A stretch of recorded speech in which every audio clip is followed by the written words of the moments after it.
Welcome to my channel. I'm your host Addy, government name Adniel, but you'll just end up saying Adniel the incorrect way. So let's just keep it simple and you can call me Addy. Also, today's my birthday, so please be sure to tell me happy birthday down below in the comment section, as well as my very first episode. I did it. A little about my channel: I tend to make poor life choices and I just can't catch a win. That's why I named my channel Someday Will Be My Day, because other days are definitely not. So why not put it on the internet and tell the stories in animation and stock images? What could go wrong? Full disclosure, I draw like a 5-year-old. I may hire an animator in future episodes, but let's keep this in production budget and tell my stories with my 5-year-old's handwriting. Now let's talk about the time I got kidnapped in the city of New Orleans on Mardi Gras. Our story begins on December 2017 with a group of friends drinking apple juice. Someone in the group randomly suggests, let's go to Mardi Gras for New Orleans in February. And we're all like, cool. Mid-January 2018.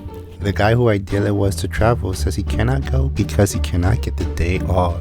Like, bro, it was your idea. How are you the first one to not come through?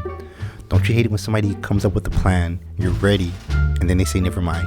That's like me calling you saying you want to go fishing. You get the fishing gear, get the fishing pole, hat, and everything, and I just call you just to say, yeah, I'm not going anymore, I'm sorry. You want to tell them, this is why I don't answer your calls sometimes. But because you're a good friend, you tell them, I understand. What makes it worse, he didn't ask for the day off yet. He just assumed the job would say no. A week later, another friend drops out saying that they don't have any money. And then following that, another friend just straight up ghosted me. She literally ghosted me. Stopped responding and everything. Don't know if she's alive, dead, missing, whatever. Won't hear from her until like nearly a month later after Mardi Gras ends. And then there were two, or so I thought, because she ended up dropping out too. I still wanted to experience Mardi Gras, and Mardi Gras ends on the 13th, so I told myself, you know what, I'm gonna go by myself, book me a flight, stay for only one day, don't even need a hotel, and have fun. A Mardi Gras king cake, they only serve these around Mardi Gras, so if you don't catch it, they're gone.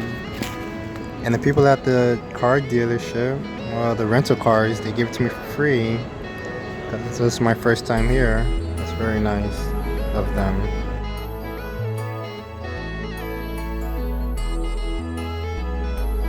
I never seen or experienced anything like Mardi Gras. The whole city celebrates it with the purple, the green, and the gold. The schools are even closed and everything. The people are extremely nice. The parade is amazing. I pick up a lot of cool trinkets. My favorite among all the trinkets is this black and gold flag with the gold crust on it. Look at me, that's me, that's me. You see me? That's me. Oh my god, I had so much fun. Remember that flag, because that flag is very important to the story later on. I was having so much fun, but then my mother calls me. My mother calls me to tell me how we're Christians, we don't do things like this.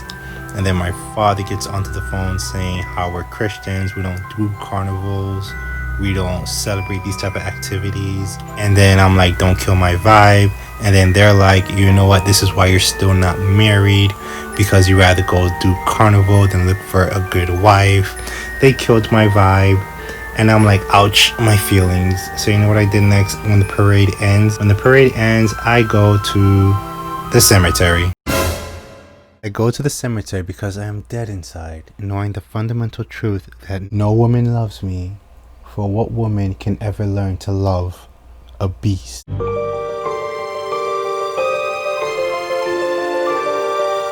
Kidding. I just heard that the cemeteries in New Orleans are very beautiful and had to see them for myself. After I went to the cemetery, night fell, and then I went to the French Quarter of Louisiana, New Orleans. It was so much fun, jam-packed with people, full of life, but then I also got kind of hungry, and that's when I decided to go grab myself a bite to eat at a little shack. That place was crowded, like pre-social distancing crowded. Someone shouts behind me, hey, you skipped me. I was in line for like 15 minutes, no way that they mean that I'm skipping them. I turned to face the person and boom, it was a beautiful woman with a flower crown. I let her skip and she calls me sweet. We'll call this girl Echo. For the next 20 minutes it took for us to get our respective orders. We conversate. She tells me how she lives not so far from the French Quarter and is out with her sister. I tell her I'm from Miami, which gets her excited, saying she always wanted to go. I tell her how I came out here alone, about my friends feeling out on me. I don't remember exactly everything that happened during the conversation. It was great. It was a great conversation. I remember that much. When we left the eatery, she offered I walk around the French Quarters with her and her sister, and I was like, yeah. And she was like, yay. The three of us would walk around the French Quarter, and it was great. Like, we had a good time. And Echo would always tell me, like, from time to time, you're not going back to Miami. After about 4 hours of walking around, people start clearing out the center of the street and going to the sidewalks. Echo tells me that this is her favorite part, the parade of police, to signal that Mardi Gras has come to an end. Wait, was that a child walking with the police? What is this man doing walking with the police? Was his dream to always be a police officer and he couldn't pass the physical? Live your dream, man. Live your dream. Live your dream. After the parade of police, everyone clears out from the French Quarter. I tell Echo and her sister I'm going to head to the airport. We all hug. As I walk to my car, Echo and her sister follow me. When we reach my rental, I ask them, okay, do you need me to take you home? And then Echo suddenly say, let's all go to the casino. My flight's at 4 a.m. And she's like, didn't I tell you you're not going back to Miami? We go to the casino, making poor choices because I'm attracted to Echo. It's only 12 a.m. My flight is at 4 a.m. Game we play is blackjack. Lost like 40 bucks. I'm done. Echo was over there making over $400 because she was gambling. Like, I think you need to attend a meeting gambling. Betting 40 or 60 a hand. At one point, she bet 100. I was scared money while Echo was stone-faced making money. I was her biggest cheerleader watching her play. You should have seen me because I was the Jay-Z to her Beyonce. I was like, go B. We shared a pack a few times and everything. It was so fun. Close to 1, Echo's sister, who wasn't really quite playing, said she wanted to go home. And we're all like, cool, we'll all go home. Echo cashed out her chips and then I drive them home. During the drive, Echo was like, you're going to the airport after taking us home? I'm like, yeah. She's like, you should stay a little longer. And I was like, to do what? And she was like, things. And I was like, things? And she was like, yeah, we can do things. Then I said, well, I should head back home. She turned red. She left me to her bed, let her legs spread, said, stay. Hey, hey. That's when I began to pray. Lord, show me how to say no to this. I don't know how to say no to this. But my God, she looks so helpless. But her body saying hell yes. Whoa. Yeah, so we hooked up. She showered, I showered. It's about 2 something. Plenty of time. I have everything with me, including my black flag that I carry everywhere I go that I brought inside. I love that trinket. I looked for the car keys rentals, remembering I left them on the dresser. I don't see them. So I asked Echo, have you seen my car keys? And then she said in a calm voice, didn't I tell you? You're not going to Miami. You're going to miss your flight because you're staying. Shh. To be honest with you, majority of it is my fault. I didn't have to go to the casino with her, nor did I have to go inside her house, let alone that. I looked everywhere for the keys and I have no idea where she put it. I looked even in places where I know it wasn't. And Echo just kept laughing, saying, I don't have it, I'm being serious, I don't have it. I feel like Echo can sense I'm not the aggressive type, and it's why she felt so comfortable to not just go to bed, but fall asleep. The snoring kind, the really loud snoring kind, peacefully sleeping. By 3 something, I just climb in bed with Echo and go to sleep because I've missed my flight. Congratulations, you played yourself. I wake up around 9 something in the morning to find Echo's sister cooking. She's surprised to see me, saying, oh wow, you're still here. And I'm like, yeah, your sister won't tell me where she hid the keys. And you know what her sister did? She goes, this is none of my business. This has nothing to do with me. I'm just gonna go ahead and mind my own business. I call my job to tell them that I won't make it in today. My brother calls me a few minutes later. I tell him what happened and he's like, so she kidnapped you? Yes. My mother calls me after. I tell her what happened and she says to me, not that it matters, but is she black or white? So you only heard the part that I met a girl, none of the other stuff. For those wondering, she was black. Echo wakes up around 10 something and we have breakfast. It's Valentine's Day, so Echo wants to go out later. I don't tell her I rebooked my flight for 6 p.m. while she was asleep. I learned my lesson.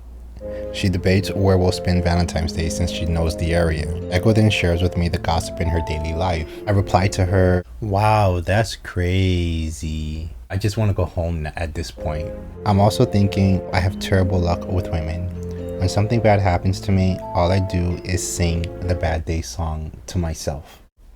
You had a bad day, you take one down, you sing a sad song just to turn it around. You say you don't know, you tell me don't lie. You work up a smile and you go for your ride. You had a bad day. Around 11 something, we watch Netflix in her room. Nice, I'm not going to lie. Around 2 something, Go gets sleepy. She tells me how she forgot her shoes inside my rental. A rental I had to extend by a day. I reminded her I haven't found my keys yet. What she does is she reaches inside the stuffing of the pillow, and not the case, the pillow stuffing. Inside the stuffing, she pulls out the keys and then hands it to me, and then she goes to sleep. I would have never guessed to look in there. It took me a minute to process what just happened. Put her shoes in her room and I was gone. I was like, gone. I jump in the rental, I head to the airport, I return the rental, I arrived at 4 something, my flight's at 6 something. And then Echo calls me. She asks, like, where are you? And I tell her that I'm in the airport. And then Echo's like, but I thought we were going to go somewhere for Valentine. Then she ends the call saying, well, you forgot your flag. That was the only trinket I wanted. My God. There's never a right time to say goodbye. We're gonna make the first move because that girl is crazy. Can't come back.